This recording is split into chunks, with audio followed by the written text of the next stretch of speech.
Hi friends, it's Belinda here from Be Making Joy, and this is episode 28 of What Brings Me Joy, a mostly knitting podcast every second week or so from my home here in Calgary, Alberta, Canada, where I share with you the things that I cast on so you can hold me accountable and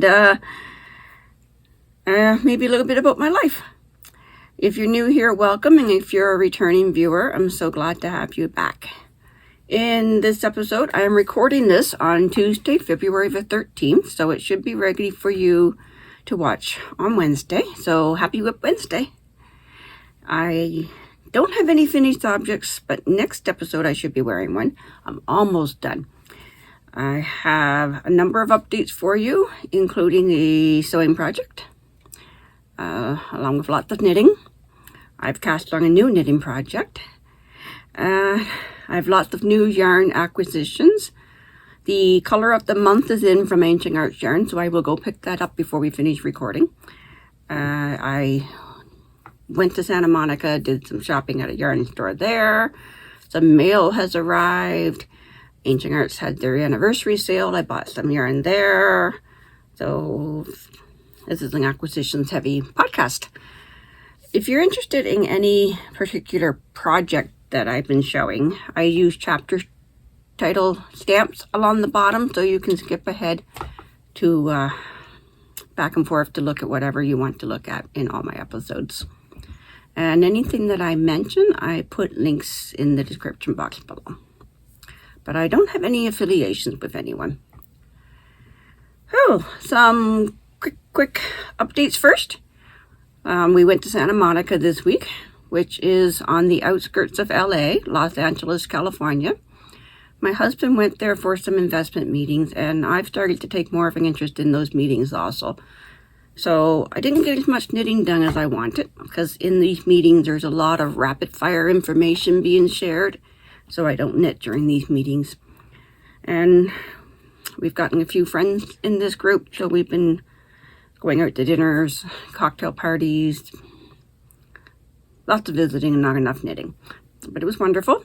The weather in LA wasn't good. When we arrived, it was raining, and immediately we were getting emergency alerts for flood warnings, evacuation orders for various areas around LA. I was getting them. My husband's phone didn't get any for some reason. So we arrived Tuesday evening, an hour and a half late. The plane was delayed because of the weather, of course, I'm sure. So we missed the first cocktail party. It did clear up on Wednesday enough for me to take a walk on the beach. So maybe I'll insert a little ocean for you at some point in this episode. And then it started raining again that night. It cleared up again on Thursday. I walked to the yarn store on Thursday. Wildfiber Studio, it was called. The highest the temperature got while we were there was only 14 degrees Celsius, which is 57 Fahrenheit. Which, by Canadian standards, is warm, but because it was so wet and damp, it felt so cold. But funny, when we arrived back home Friday, it was only -4 here, Celsius. We left plus 14 in Monica. But I felt warmer here because it's dry and there was no wind.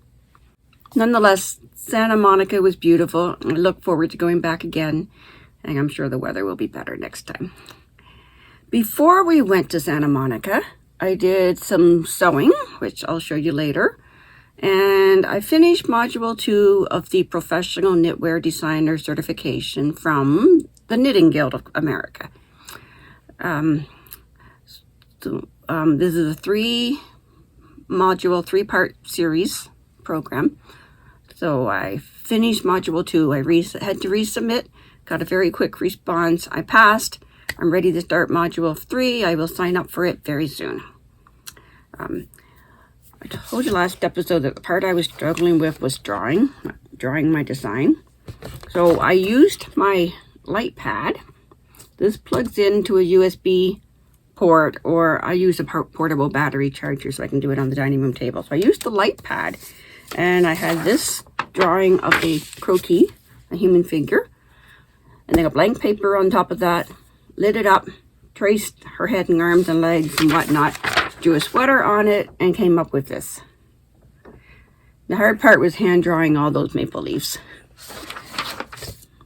But I'm quite pleased with that design. So when I finish the course, I will work on that design and get it published. But yeah, ready to sign up for Module 3, which should take another year. If I actually focused, maybe I can get it done sooner than that. But how good am I at focusing? Because I have a whole year, I procrastinate. And then when I get to the deadlines, I work.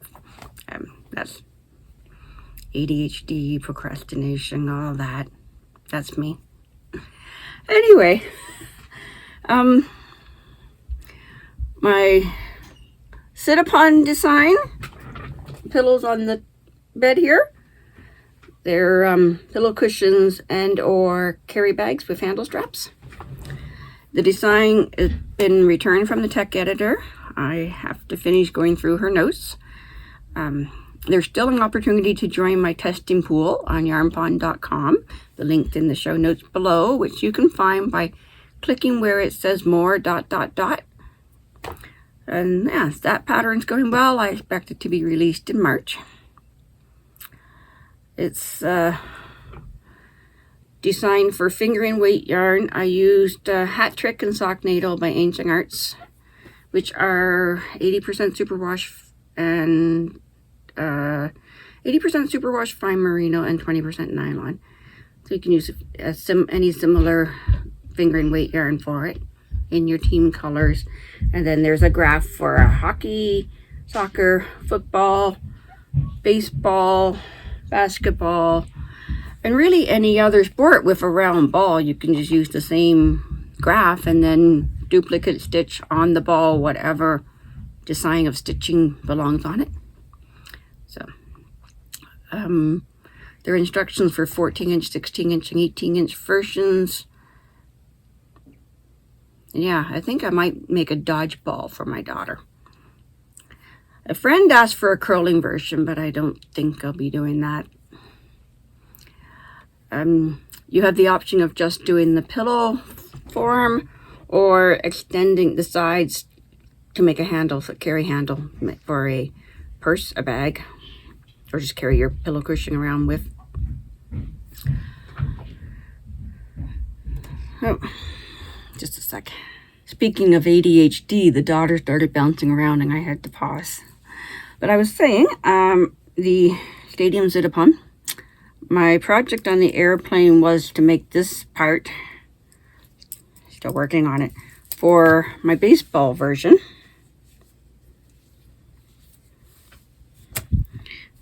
So that was the project on the airplane coming back home. On the airplane down there, I worked on the sleeves for my Melody sweater, which I'll show you in a second. So this will now go into my purse for purse knitting. Oh, yeah, the Melody sweater. I feel like I'm so close to finishing this. I have about 25 more rounds to do of the yoke and then a neckband. So, yeah, I took this with me to Santa Monica, but didn't get much knitting done there. But I've been knitting on it this weekend. Here we go. It's a bottom up. It's rolling. And that same design that's in the bottom is coming up in the yoke. It's a little bit of it on the bottom of the sleeve, do you see? And on the hemband. Yeah, this is the Melody sweater by Claudia Quintanilla of Unit Toronto. Participating in this knit along with Irina Shar of the YouTube channel Fiber Chats. She has a group going on her Ravelry forum, and so we've been sharing progress there. We had a couple of Zoom meetings too as we were getting started. I'm using Lion Brand Touch Up Merino yarn, which is a 90% I'm afraid of you losing my stitches here, which is the 90% acrylic, 10% merino wool. I achieved gauge with the recommended 3.5 millimeter needles. The acrylic, whether it's acrylic or because it's black, it's attracting every bit of dust and dirt and cat hair. Yeah, not looking too bad. I'm looking forward to this with jeans, with a skirt. The pattern is slightly cropped. I did add 2 extra inches. I have no idea how the yoke is going to sit, so I'm not quite sure how high up the armhole goes. But we'll see next episode. I'm sure I'll be wearing that next episode.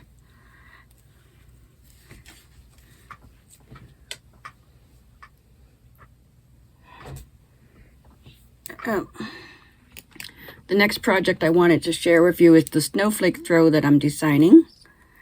I've frogged back 32 rows. I'm behind my game plan for this design. I wanted to add 1 color each month. It's from that Enchanted Winter Fade set right there. A set from Ginger Snap That yarns that I opened in December for the 12 days of December. So even though I frogged back 32 rows, I still consider this progress because I now know what design I'm putting in this next section. It's going to be Snow Angels, and I'm planned out where the color change happens for the next color in the series. So I'm feeling pretty good about this. These are yarns by Ginger Snap That here in Calgary. Fingering weight on their Lush fingering base. A 75% superwash merino, 25% nylon blend. And yeah, my plan was to work on 1 color each month and design a whole circular throw. Yeah, that's the Snowflake Throw. I did also do some work on the Pokémon Cloak that I was designing for my daughter. We've been working on this since July, so you might be getting tired of it. Last time I showed you this was 2 episodes ago, in episode 26. At that point, I was at this stitch marker. So going a little bit further, I've got 5 more colors to do. This stitch marker was given to me by my daughter. It's just a charm she picked up at the bead store and then added to a Luster Claps. It's cute. He's so cute. Sheepy sheep. Anyway, so this is a cloak out of Pokemon themed yarn from Fangirl Fibers. Got a hole opening. It's gonna have a hem and a button band and a hood that will look like a Pokeball. I still have to buy those yarns, the red, white, and black. These yarns are from Fangirl Fibers. I think I said that. Fangirl Fibers doesn't actually do like regular solid color yarns. They do mystery packs, all year long packs about various themes, Disney themes, sci-fi themes, Pokemon. And right now they're taking orders for their Pokemon for this year, for this July. 31 days of mystery yarn. And it's going to be all different Pokemon again this year. So I'm bouncy. I'm debating whether to buy this set again this year. I'm a little hesitant because of the cost lately of Canadians ordering from the US. Our exchange rate 34% now. Our cost of shipping through Canada Post has gotten expensive. And every now and again we're dinged with customs fees. So I'm not sure if I'm going to order it. I'm trying not to order yarn unless I have a specific purpose for it, or unless it's a souvenir yarn when I travel. And even then I want to think of a purpose of it for it before I buy it. Yeah, so that's the Pokemon Cloak but I'm designing. There's a few other projects on the needles, but we didn't get anywhere with those. But I did cast on something new. Oof. As you can imagine, I have a pile of mess down on the floor. So I've cast on, just a second, the Equilibrium Shawl, pattern by Monique Boonstrom of A Passion for Lace. And for the record, my whip count is now up to 10 projects on the needles. Again. So, the Equilibrium Shawl. Several people I know from the Makers Monday meetup on Zoom by Yarniversity are doing this project. It's a Shetland lace pattern. It's designed to be used with gossamer yarn, gossamer thin lace thread. But I've decided to use a lace weight. There we go. It's Aunt Lydia's crochet cotton. Heavier yarn than recommended. So after casting on and doing 5 or 6 rows, I decided to go with a larger needle to loosen up that gauge. So now I'm on a 3.5 millimeter needle. I've done, I think, 7 rows. So it's going to be larger than recommended. This is only the centerpiece. There's still a border down like both sides of it. So this is a very long-term project, 1 row at a time, because every row in the graph is different. With Shetland lace, there's yarn overs in every single row, so there's no rest break in between. I should maybe start thinking about putting some lifelines in, so that I don't have to rip the whole project back when I make a mistake. But those first little bits, I think there might be mistakes in those first little corner bits. I'm not sure. Anyway, gorgeous pattern, the Equilibrium Shawl by Monique Boonstrom of A Passion for Lace. I'll stick a picture in here of her shawl. And yeah, I'm going cheap on supplies, but I love the color. Lavender, any version of purple I love. I told you last episode I found these at Walmart. Yeah, that's that.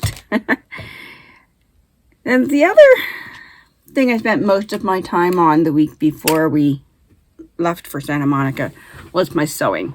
As explained, 2 years ago, I started dedicating February to Finish It February, examining all my unfinished projects and deciding whether I'm going to finish them or frog them or whatever, and focusing on that UFO pile for the month of February, which I did the last 2 years.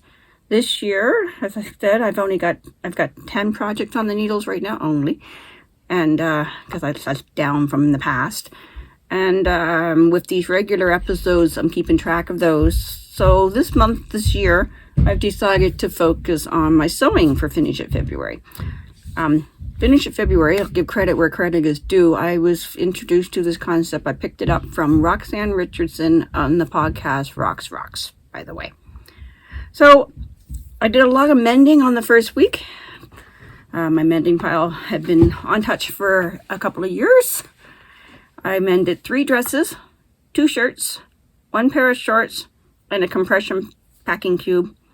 There's still a few of my daughter's things left in the mending pile, so I need to consult with her to see if she remembers what I'm supposed to do with them. Like I said, they've been there a few years. I wonder if they still fit her. Yeah, they probably do. And then I got back to work on my husband's t-shirt quilt. And let's take you downstairs and show you that. So my husband is a runner. Actually, now he's a triathlete. Since he retired, he's been doing Ironman. But before that, marathon racing. And when you enter a race, you get a t-shirt. And he doesn't wear them because they're usually cotton t-shirts, not the gear he trains in. So he wanted me to make a t-shirt quilt. And it's been a few years since he asked. And it's been a few years since I started cutting up the shirts. So I cut the logos out of them A shirt will probably have some stuff written on the back, something on the front, sometimes things on the sleeves. So I've cut them apart. I've added a backing material to it because t-shirt material is stretchy. So the backing material will keep it from getting misshapen in the quilt. There's the backing material. Easy Stabilizer. Easy T Stabilizer, specifically designed for stabilizing the t-shirts. So I might have to order some more. So I've got a stack done. I've got more if we need them. And then, because they're all different shapes, well, they're mostly square. I cut them all out square, rectangle, but because they're all different sizes, I needed something to fill in space around them as we arrange them. So I've cut the rest of the t-shirts into strips. I've assembled them together in a stripe.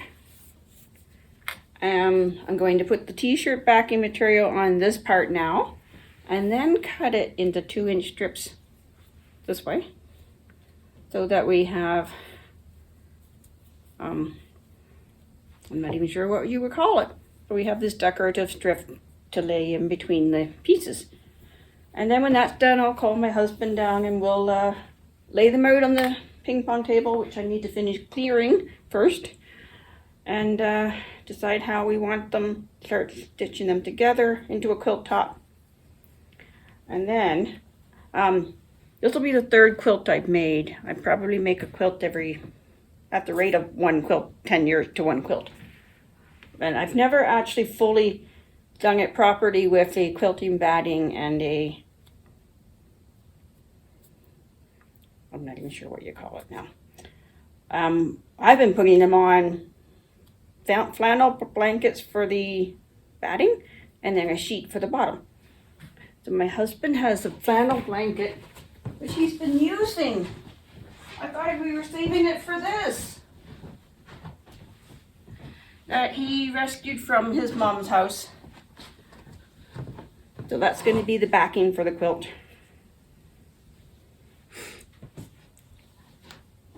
So yeah, it's coming along. Once I actually focus on it and get it done, it should come along. But I did all of this strip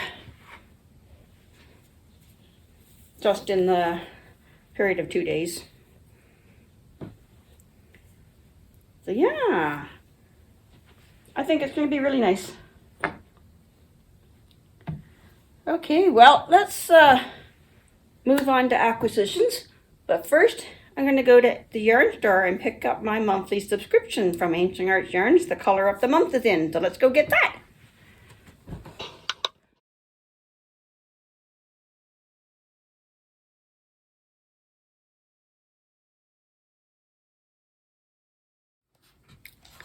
That was Ancient Arts Yarns in Calgary. I'm still very shy about filming in public, but I managed to snap a quick couple of photos for you. So Ancient Arts is one of our local yarn stores here in Calgary. We've a few good ones. This is the one I go to on Thursday afternoons for a knit group when I'm in town. And I get the color of the month subscription from there on their sock needle base, which is a 80-20 blend of merino and nylon fingering weight. And the color of the month this year, their theme is flowers in artwork. And I'll read you her notes as per the email and Instagram post that they send out each month. So, flowers in artwork. Odilon Redon, 1840 to 1916, was a French symbolist painter, known for his unique blend of mysticism, symbolism, and dreamlike elements in his art. By 1916, he had largely moved away from his earlier darker themes and monochromatic palette, characterized by his noirs period, to embrace more vibrant colors and floral subjects. White Vase with Flowers, 1916, showcases this shift. In this painting, Redden depicts a bouquet of flowers in a white vase, and I'll put that picture up here for you. This composition is both vivid and somewhat ethereal, showcasing his skill in blending realism with a sense of dreamlike quality. The choice of flowers, often diverse and lush, can be seen as a celebration of nature's beauty. It is notable that Redden chose to focus on floral subjects in his later years, finding solace and inspiration in the natural world. Redden's pastel works are particularly celebrated for their delicate and nuanced use of colors. His flower paintings in particular are characterized by their ethereal quality, where the flowers often seem to float in a dreamlike atmosphere. His innovative approach to color, form, and symbolism had a lasting impact on subsequent generations of artists and played a role in the development of modern art. So let's have a closer look at this. Oops, without wrecking it. I'm trying to take it apart and open it up. There we go. Oh, that's beautiful.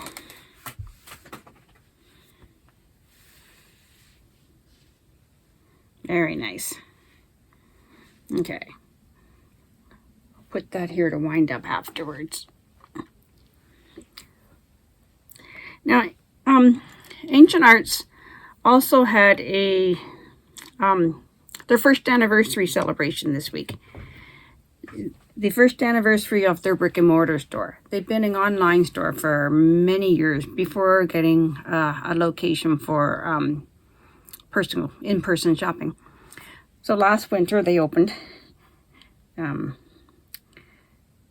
So to celebrate their anniversary, they gave tours of the dye studio. They had some other vendors come in and set up some small booths, and they had hourly draws, and they released 2 limited edition colorways. One was called Office Party Donuts, and it was sold out before I got there. And then this one was called Sweethearts. Is beautiful bits of pink and blues, breakouts of purples and greens and yellows. That's gorgeous.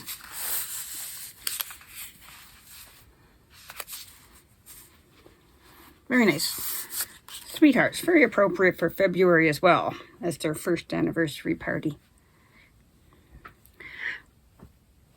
And then they also had some yarns in a discount bin. On the tour, Caroline told us that there are precise recipes for each colorway, not just to quantities of dye, but to how they're applied on the yarn as well. And sometimes something doesn't turn out quite right until it goes into the discount bin. So I grabbed these ones. It's Calico Cat, and at first glance it looks exactly like the Calico Cats on their rack, but it's labeled as a dye error. Can't really tell what went wrong. I think maybe the colors just ran a little further than intended so that there was less white left. Anyhow, these are all 3 from the same dye lot. And I think they're lovely, and I think they would make a really nice cardigan. I think a nice little cropped cardigan. I think that's what those would be for. And Calico Cat. Again, they're all on their sock needle blend, which is 80-20 merino fingering. They have lots of different blends, and they do most of their colorways on every blend. I seem to always be getting these sock needles. They also have worsted weights, DK weights. Yeah, lots of special stuff. Anyway, just before we went away, a package arrived. I had pre-ordered this back in November. It's a collaboration between Natalie, known as Nitty Natty, of the Love and Stitches podcast, and Woolen Woman Fibers, the yarn dyer. Nitty Natty is a podcaster that I've mentioned before. Natalie and her husband Kent are currently traveling the U.S. in their van, visiting all the national parks and all the yarn stores. Woolen Women Fibers is a family-owned business by a set of twins named Sam and Andrea, and their mother, Agnes, I think her name was, Aggie. And their team, Sam, who lives in Florida, makes stitch markers. Her sister Andrea in Pennsylvania dyes yarn, and their mother makes project bags. And they do monthly subscription boxes and various themed packages. So they did this package based on Nitty Natty's travels. This project bag of mountains and forest representing the national parks reminds me of our own national park here in Alberta, Banff National Park, just an hour and a half away from home. So that's lovely. Nice drawstring bag. No pockets, just the drawstring bag. Which I like drawstring bags for my projects because they squish up and stick inside whatever other bag I have to carry around. And then there's, the stitch markers are over here. The stitch markers by Sam are handmade. She did a dog that represents Natalie and Kent's dog Toaster. And the van, which Natalie and Kent have named Lydia.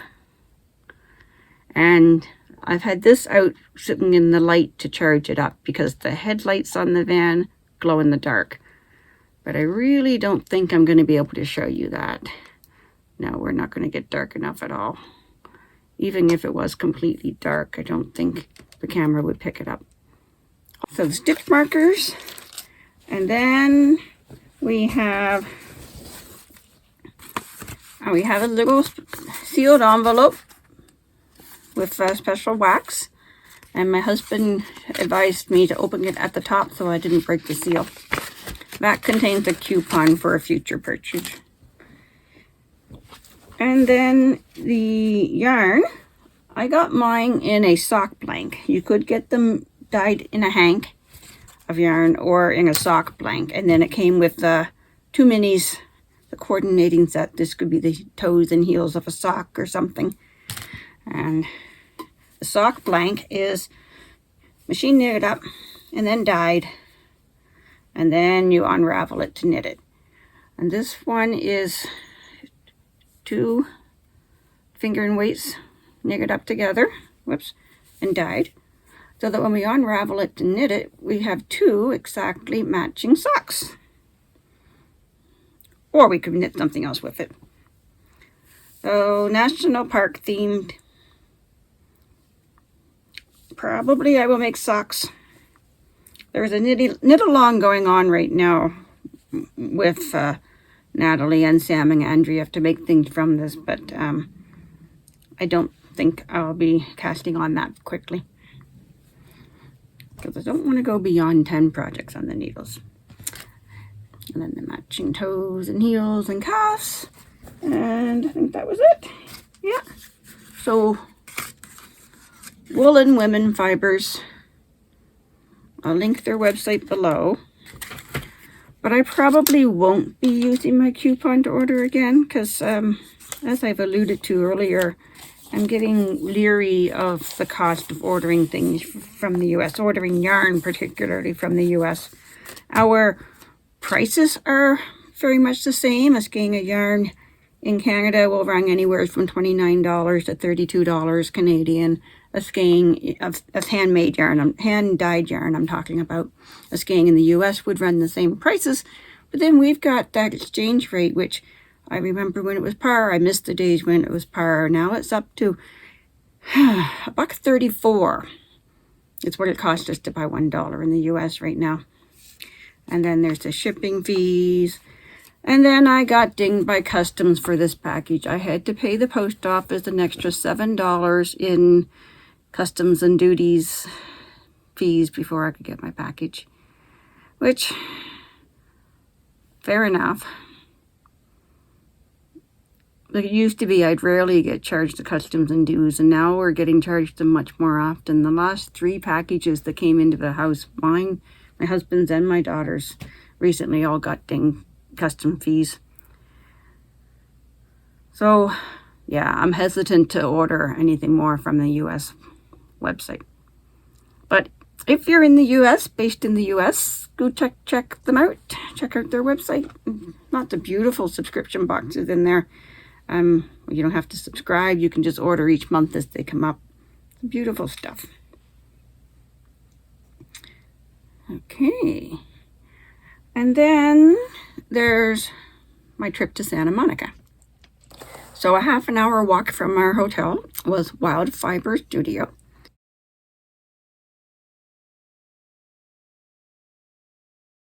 And it was a large building, but not a huge selection inside of it. And I knew before I went that there wasn't going to be anything local because I played around on their website.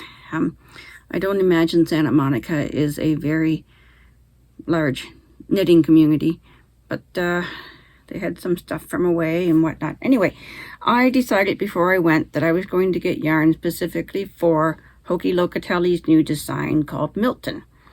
A long cardigan that I think would be lovely for taking on these business trips. So here's her picture, and here's the yarns that I selected. So those stripes are alternating between a sport weight yarn base and a lace weight. And my daughter asked me, well, why didn't you get equal amounts of each? So we had a discussion on yarn math. The thinner lace weight yarn has far more yardage per weight. So I only needed 1 skein of it. And then the sport weight yarn is heavier, less yardage per gram. So 5 skeins of that. So I remembered to take my glasses with me so I could read the labels and do the math there. Let's read the labels for you now. So this one, the sport weight, is Fibra Natura Kingston Tweed, 50% wool, 25% alpaca, and 25% viscose. And the colorway is marble. We got 194 yards per 50 grams gain. And then I'm pairing it with the lace weight is Manos del Uruguay Marina. Yarn from Uruguay. And it is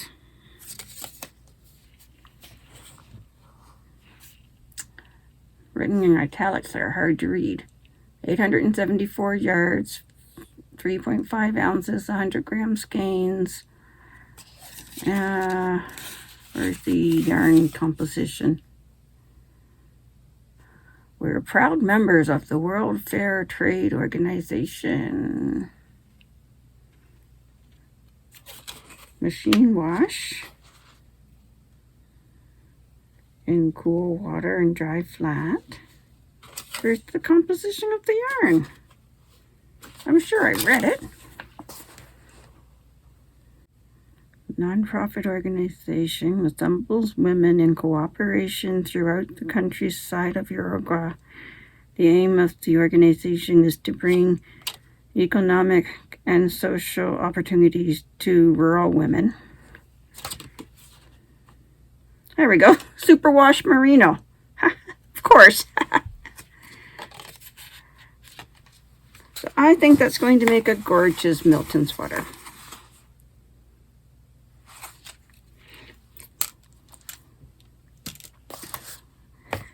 And then when we arrived back home from the trip, there was another package waiting for us. This I ordered before we left, but it didn't arrive in time for me to take with me. Ordered it from Maxim, Canada. Wooden needles. I wanted to take wooden needles on the plane. And my friend turned me on to these. Clover Takumi Pro from Clover, a new version, Pro version. Premium bamboo, made in Japan. Really soft, smooth bamboo, better than the old Clover ones used to be. Nice point, nice flexible, much more flexible wires. And these tips swivel. The joint is right there. So I'm a little uncertain about how well that joint's going to hold up. But my friend told me they knit very nice. They're wooden, so not going to be taken away by security. Because the last trip we did back in December, the agent at these scanners at security had to take apart my bag and had to look at my knitting needles. I thought she was going to take them away from me, and then I guess she decided not to. But I guess if they're metal and they're sharp, there's a chance they might get taken away, and I don't want my shiagus taken away from me. So wooden needles for the next travel trips. So I bought a 32-inch. I bought 4 millimeters. That's the size I'm doing my Snowflake Throw in. But I bought 4 millimeters because that's the smallest diameter of the 32 inches that they had available. The 24-inch ones, the smallest size they had there was 3.5 millimeters, if I'm remembering correctly. And then I bought a 16-inch, 3.25 millimeters, because this is the size that I used for my muscle bro hat. And that would be a nice, easy project for plain knitting. Not that we need any more hats, but that would be a good use of all that color of the month yarn. But this would have been good for my Melody sweater, but it didn't arrive in time for the trip. So she's on my cheap Walmart sneakers. Yeah, so that's my purchases for the month. I think acquisitions are my favorite part of this podcast, which is really kind of materialistic of me. But I love yarn. I love sheep. I want my own sheep. Anyway, that's all I have to share today. So thank you for spending your time with me, and enjoy what you're going up to the rest of the day. Happy knitting, crocheting, baking, whatever it is that you like to do, go find some joy.